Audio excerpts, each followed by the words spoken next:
ہمارے خداوند یسوع کی انجیل مقدس مرکز کے مطابق اس کا 9واں باب 2 سے 10 آیات تک، اور اس کی پوشاک ایسی درخشاں اور نہایت سفید ہو گئی کہ دنیا میں کوئی کسار ویسی سفید نہیں کر سکتا۔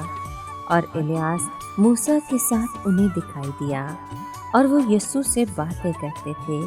اور پطرس نے یسوع سے مخاطب ہو کر کہا کہ ربی، ہمارا یہاں رہنا اچھا ہے، اور ہم 3 ڈیرے بنائیں، ایک تیرے لیے، اور ایک موسیٰ کے لیے، اور ایک الیاس کے لیے۔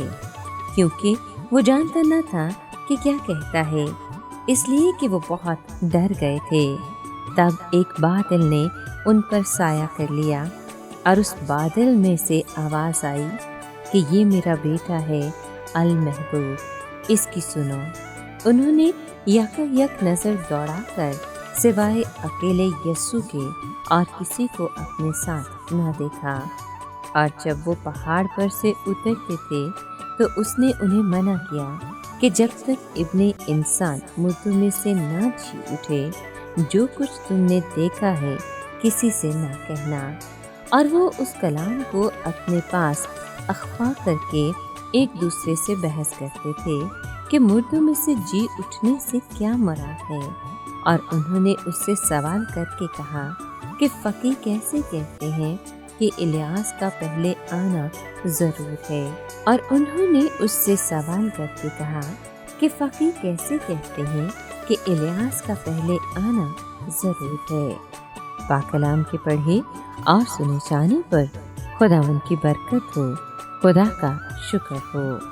عزیز مومنین، آج کی تلاوت میں ہم نے سنا کہ مسیح یسوع کی صورت بدل گئی، اس کی ذات سے بے شمار نور نکل رہا تھا، اس کی پوشاک بھی نورانی ہو گئی تھی، ایسی سفید کہ دنیا میں کوئی دھوبی سفید نہیں کر سکتا۔ مسیح کی پہلی آمد کے وقت اس کا جلال پردے میں تھا، وہ پستی کی حالت میں آیا، وہ مرد غمناک اور رنج کا آشنا تھا، مگر آمد ثانی کے وقت وہ جلال کے ساتھ آئے گا۔ اس وقت کسی کو اس کے بارے میں غلطی نہیں لگے گی، سب دیکھیں گے کہ وہ بادشاہوں کا بادشاہ اور خدا بندوں کا خدا ہے۔ ایلیا اور موسیٰ وہاں پر تھے، وہ نمائندگی کرتے ہیں۔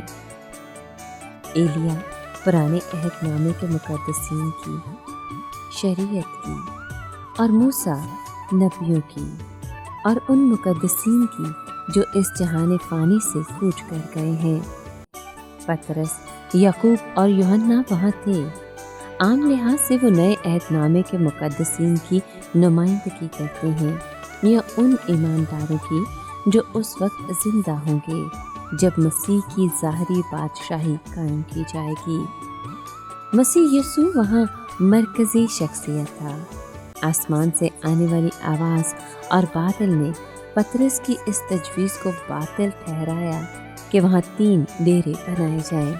ضرور ہے کہ ہر بات میں یسوع کا اول درجہ ہو، وہ ایمانویل کی مملکت کا جلال ہوگا۔ شاید وہ بادل شکینہ تھا، یعنی وہ بادل جو پرانے عہد نامے کے زمانے میں خیمہ اجتماع اور ہیکل میں پاک ترین مقام پر ٹھہرا تھا۔ وہ آواز تو خدا کی آواز تھی جس نے اعلان کیا کہ مسیح میرا پیارا بیٹا ہے۔